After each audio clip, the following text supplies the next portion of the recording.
हर खबर पर होगी आपकी पकड़। डाउनलोड कीजिए एबीपी लाइव ऐप। 17 जिलों की 94 सीटों पर आज मतदान हो रहा है। जी हां, 94 सीटों पर घर से निकलिए, मतदान करिए, बाद में जलपान करिए। 1463 उम्मीदवार चुनाव मैदान में हैं और इस वक्त हम तस्वीरें आपको दिखा रहे हैं खगड़िया जिले की, जहां पर एलजेपी अध्यक्ष चिराग पासवान एबीपी न्यूज से बात करते हुए सीधे उस मतदान केंद्र पर पहुंचे हैं जहां पर उनका वोट है और अपनी बारी की प्रतीक्षा कर रहे हैं। कतारबद्ध खड़े हुए हैं। देखिए हमारे साथ हमारे सहयोगी प्रशांत ग्राउंड जीरो पर हैं। प्रशांत, क्या तस्वीरें देख रहे हैं आप?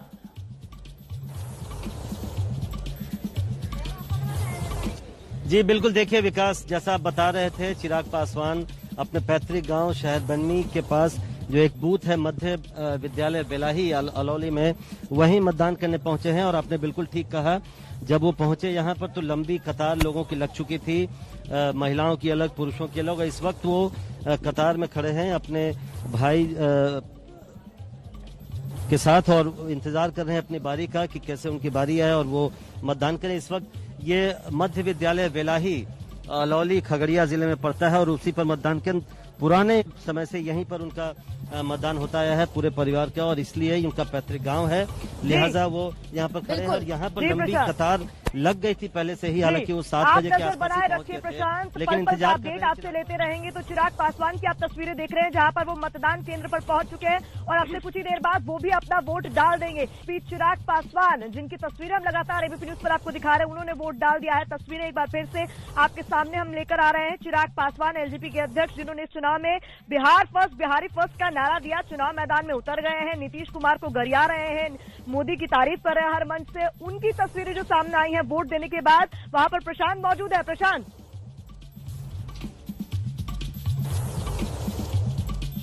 जी देखिए, चिराग पासवान अभी वोट देकर निकले हैं और आपको दिखाई पड़ रहे होंगे अपनी जो उंगली पर निशान है वो दिखा रहे हैं लोगों को और ये दिखा रहे हैं कि किस तरह से उन्होंने मतदान किया है। चिराग, आपने एक आम मतदाता के तौर पर हम लोग सबसे पूछते हैं, किन मुद्दों को सोचकर मतदान किया है यहाँ पर? बहुत सारे मुद्दे हैं और सबसे बड़ा मुद्दा मुझे लगता है विकास है, जिसके अंतर्गत तमाम और मुद्दे आते हैं। बेरोजगारी यहाँ पे सबसे बड़ा मुद्दा है। आज़ादी के 73 साल के बाद भी आज भी अगर बिहार पिछड़ा प्रदेश है तो उसका जिम्मेदार वो एक कारण है। पलायन बिहार से नहीं रुक रहा है, ये सबसे बड़ी चिंता का कारण होना चाहिए। शिक्षा के लिए, स्वास्थ्य के लिए, रोजगार के लिए, व्यवसाय के लिए बिहारी दूसरे प्रदेशों में जाकर इतना अच्छा काम कर रहे हैं, बिहार में ऐसी व्यवस्था क्यों नहीं बन रही? तो तमाम मुद्दे हैं। बेहतर शिक्षा हो, आप देखते हैं किस तरीके से बच्चे सर्विसेज की पढ़ाई करनी हो या कोचिंग के लिए हो, दिल्ली जाते हैं, मुखर्जी नगर जाते हैं, कोटा जाते हैं, क्यों ऐसा एजुकेशनल हब यहाँ पे नहीं बन सकता? इलाज के लिए बूढ़े बुजुर्ग सब लोग दिल्ली जाते हैं, दूसरे प्रदेशों में जाते हैं, ऐसी व्यवस्था यहाँ क्यों नहीं बन सकती? तो ये तमाम मुद्दे हैं। बेसिकली विकास एकमात्र एजेंडा हमारे बिहार का होना चाहिए। आप चूंकि आज और भी कैंपेनिंग करेंगे बाकी चरणों के लिए, आप बार बार कह रहे हैं कि भाजपा लोजपा की सरकार बनेगी, लेकिन ये कैसे होगा? प्रधानमंत्री आते हैं जेडीयू के साथ, वो मंच शेयर करते हैं चीफ मिनिस्टर के साथ, भाजपा एक साथ प्रचार कर रही है, तो ये संभव होगा आपको लगता है चुनाव के बाद? देखिए 10 तारीख के बाद ये बिल्कुल संभव होगा और जिनके साथ वो मंच साझा कर रहे हैं, एक दूसरे में ही विश्वास नहीं है। मैंने अभी थोड़ी देर पहले भी मैंने ट्वीट किया कुछ ऐसी बाइट जो जनता दल यूनाइटेड के नेताओं ने जो आरोप भारतीय जनता पार्टी पर लगाई है, जिस तरीके से जनता दल यूनाइटेड भाजपा के साथ भीतरघात कर रही है, इस बात को मैं शुरू से कह रहा हूं और मुझे लगता है कि भाजपाइयों को ये समझना चाहिए, उनके कार्यकर्ताओं को, उनके नेताओं को, जो जमीन पर हैं शायद वो तो इसका एहसास कर पा रहे हैं, पर बाकी लोग कितना कर पा रहे हैं नहीं पता।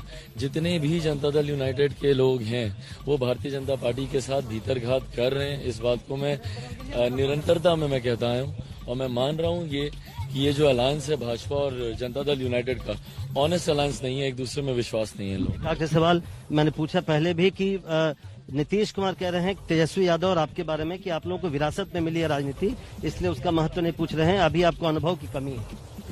देखिए मुख्यमंत्री जी की ये सोच पूरे बिहार के युवाओं के लिए ही है कि बिहार के युवा जो है वो अनुभवहीन होते हैं, वो बच्चे होते हैं, उनको कोई जानकारी नहीं होती, वो लोग पढ़ते लिखते नहीं है। यही मुख्यमंत्री जी बार बार कहते रहते हैं। अपने दिन पता नहीं क्यों ये भूल जाते हैं, जब इन्होंने भी अपनी राजनीतिक शुरुआत की थी तो वहां पर उस वक्त भी इन्होंने छात्र राजनीति से अपनी शुरुआत की थी।